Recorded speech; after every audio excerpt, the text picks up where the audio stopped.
This is Ken, and I'm here with my homeboy, Will. This week, we're going to bring you a single that is somewhat near and dear to our hearts because this is from our childhood, the lovely 80s. Do you remember where you were at when you first did the song, or do you remember the feeling or the environment? I want to say I was in the back seat of the car. Oh my God. That's mine. Keep going. Keep going. And so, to not keep y'all in suspense any longer, the song that we're presenting this week, right now, Islands in the Stream, sung by Kenny Rogers, rest in peace, and Dolly Parton. So, before we talk about the song, when I was a kid, I firmly remember listening to the song in the car. So, I used to collect G.I. Joes, right? Back in the 80s. Of course, that's what we did. And me and my boy Ronaldo, we would call the toy stores to see if they had the new G.I. Joes in. Like, hey, did y'all get Storm Shadow in? Right?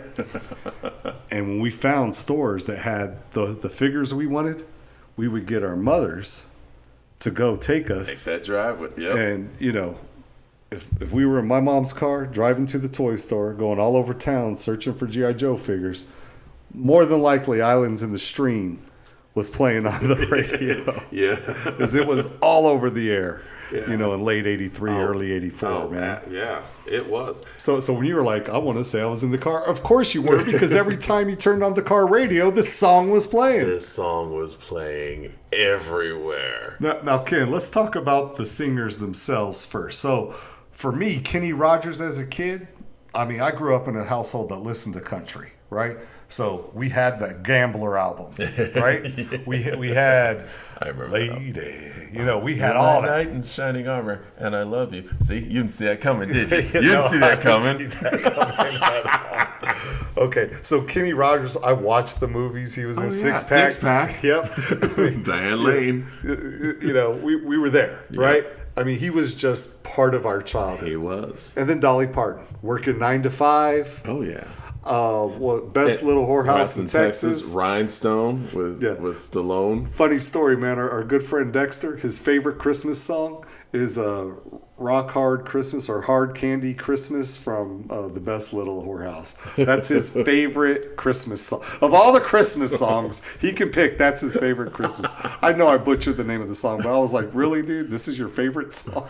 Of all of them? But it's a Dolly Parton song, man. You know, That's awesome. For those who don't know, explain to them, though, how a part of our culture, how ingrained Kenny Rogers and Dolly Parton were at that time.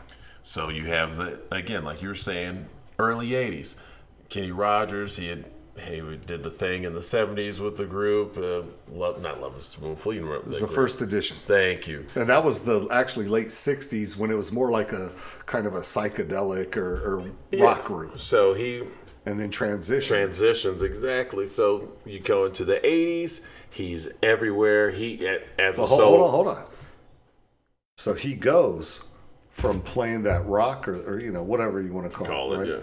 To a just straight country star, 70s Nashville country star, to then this 80s hybrid pop star. So he did like 3 transitions. Yeah. And early 80s, country music was making that move toward where they were integrating pop and country. It was a popular thing. You also had Dukes of Hazzard that helped to spur country into mainstream. Absolutely. I mean, and so many artists. Alabama, right? Like Alabama was on the pop charts. Loved Alabama. Of course he did. Ronnie Millsap.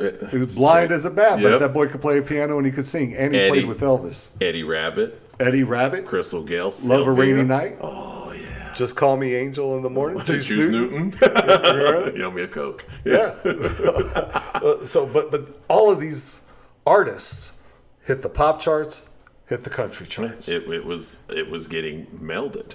And so you have Dolly Parton, who the other half of this duo, who is a songwriting monster. So up until then, you got the 60s and whatnot, Nashville. She is part of that songwriting machine. Now, granted, she got resistance by being a female, which is awesome. The fact she persevered and she stuck to her guns.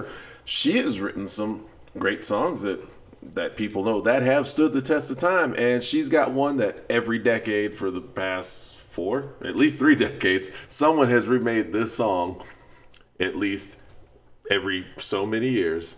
And yeah, So I will always I love will you. always love you. I will always love you. Yeah. And she's always smiling. Why? Because she's always Collecting getting the checks. residual from, because it always goes to the top. You never hear anyone remake that song and it tanks. No, it always gains traction. Right. It's a great song. And that's hers. And that's what she's done. No one can take that away from her. Yeah, no, but at the time, for Dolly Parton, like Kenny Rogers, went into acting. Yeah. 9 to 5 was a huge hit. Oh. Not just on the pop charts, but a movie. Yeah, and she wrote that soundtrack. Wake up in the morning, cup of ambition, bam, bam, bam. Yeah, that's her. That's right. And so, anyway, these two kind of embody. I mean, at the time, they're both 40 years old, right? They're in their 40s, and they're still hits, and they're just part of the American fabric. They weren't Michael Jackson big, right? But they were still everywhere you went. They were. Kenny Rogers was on We Are the World, right? Yeah. He was doing songs with Lionel Richie, who was a hit-making machine that we mentioned earlier. Yeah. Like, they were just part of American pop in the early 80s. Yeah, and clearly it really went across color lines, boundaries. Yeah. Because it was playing in my house. That's it, right? Yeah. And if it was played in your house and my house, it did something. Yeah, it did something. Yeah, my parents knew these songs, this song. Right. It was everywhere. Now we talked about Dolly Parton as a songwriter, and this song wasn't even written by Dolly Parton. I know. It was written by the Bee Gees. The Brothers Gibb. Right. And so the Bee Gees in the 70s, huge, man. Yes. The second, okay, so I always look at it like this. The first half of the 70s, they were owned by Elton John. Like, Elton John dominated the 70s from like 71 to like 75, 76. But the second half of the 70s were dominated by the Bee Gees and disco. Oh, what was it, 77 or 78? The album right. number one and number two. They were even having hits in the 75, Bee 76. Gees, yeah. Right. It was all Bee Gees, all the time. Then that backlash to disco, because that disco kind of invaded everything. Everything. It was the theme shows for the TV. Kiss. Ethel Merman had a disco album. Disco Duck, Alice Cooper, just the list goes on. It invaded everything. And the backlash was severe. And the Bee Gees' fall from grace was not slow. It was swift, because they were non-existent in the 80s. Yeah.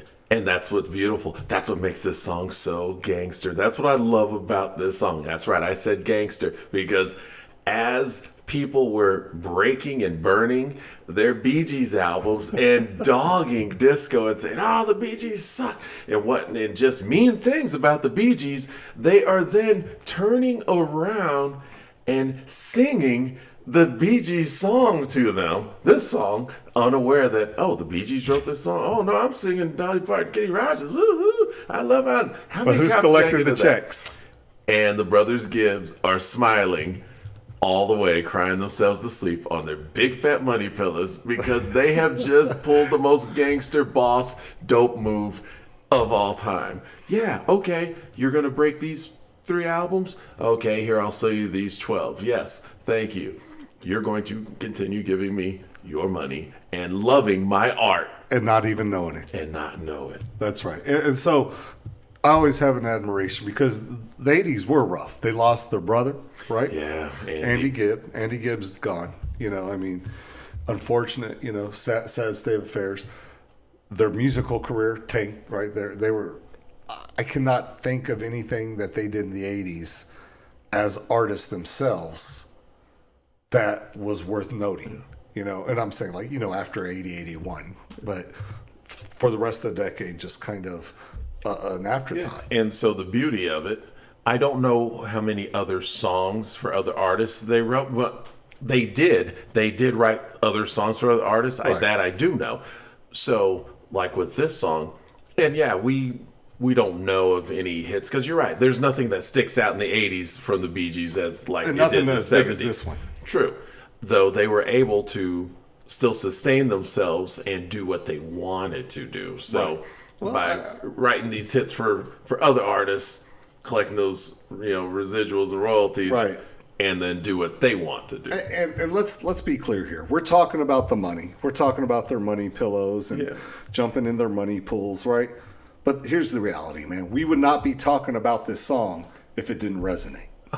Truth, because and they are solid songwriters, and Dolly Parton and Kenny Rogers are iconic voices. Yeah, and so you do that, you're going to be okay. Now the song, I do have a few issues because, as always, before we do a show, Ken and I like to listen to the singles. Just say, is there anything that stands out? Mm-hmm. And there's one thing about that country pop sound, the Casio keyboards, right? That early synth keyboard sound, Yeah, that instantly say this song is not violent. There's nothing threatening about this song.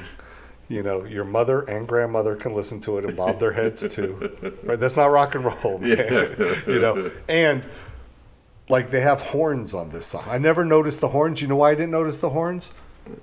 Because there's no soul in those horns, man. Those are horn sounds. Yeah, so thank you. Those are horn patches because those aren't horns. It's still the synth going on a horn patch. Okay, yeah. But they're trying. Yeah. But there is no soul in those horns. And that's the 80s across the board. And that's that 80s country pop formula that Ronnie Millsap employed. And I love Ronnie Millsap. It was my sister's favorite singer. To this day, I still have a soft spot for Ronnie Millsap in my heart. But I can't get over that sound and just how non-threatening it was, Yeah. But the songs are so freaking catchy. You take guys like the Bee Gees who can write a pop song, right? You take that 80s country pop sound, then you take two of the biggest iconic voices, you mix it in a pot, stir it up, and out comes a number one hit, right? One of the biggest songs of the year. And there is something that bothers me. Around the 3-minute mark, there's like a little break in the song where the little dun dun dun dun dun dun. I know that's an ABBA riff. I got it. Okay, so my daughter she's only 16, but she's revisiting all the past music, and she's on an ABBA kick. That phase, so when we went on vacation earlier this year, before the virus outbreak and everything, we went on vacation, and I was forced to listen to ABBA across the Southwest. Anyway, it's another story. But I know that's part of an ABBA hit. I know it. If you're out there, and you know which song I'm talking about, please put it in the comments so I can show Ken. Because Ken's like, I don't hear it. I don't hear it. And I'm like, it's there. Come on, Ken, it's there. Don't you know which ABBA song I'm talking about? He's like, nope. And so I need to know, am I making this up? I don't think I am. But if you know which ABBA song I'm talking about, it's around the 3-minute mark. Go to Spotify, play the song, and you will hear what I'm talking about. I know it's there. Anyway, having said that, Ken, we've already listened to one of the greatest duets in history last week with You're All I Need to Get By, right? Yes. By far, one of the greatest songs in pop history. Yes. Is this one of the greatest songs in pop history? I'm going to have to say yes. Not the greatest, but it is one of. I'm not going that far, man. For me, there's a nostalgic feel because this is my childhood. This is Searching for G.I. Joes, right?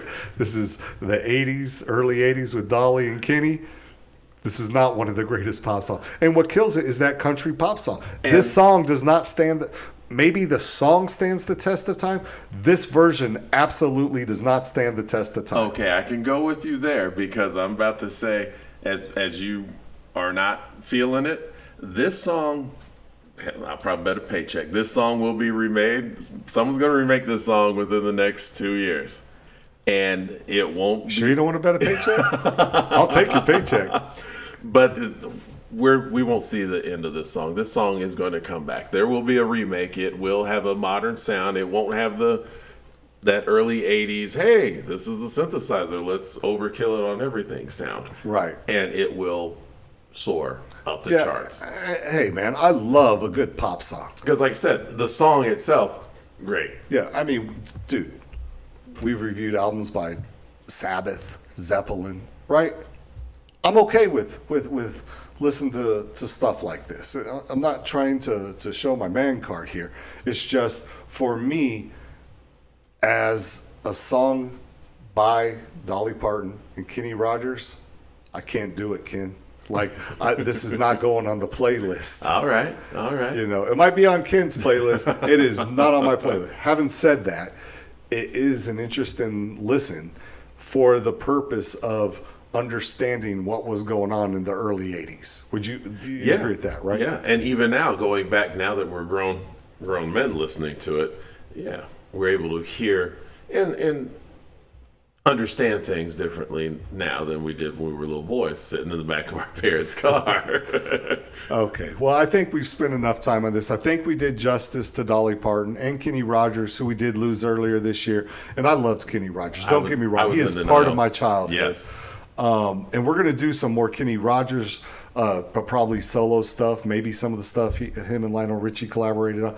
But having said that, what do they have a chance to listen to for our next show? Well, every time I think of you, I get a shot run through like a bolt of blue. Oh, no. Yeah, we're going to listen to that. So I hope you enjoyed this episode. Stay tuned for the next one.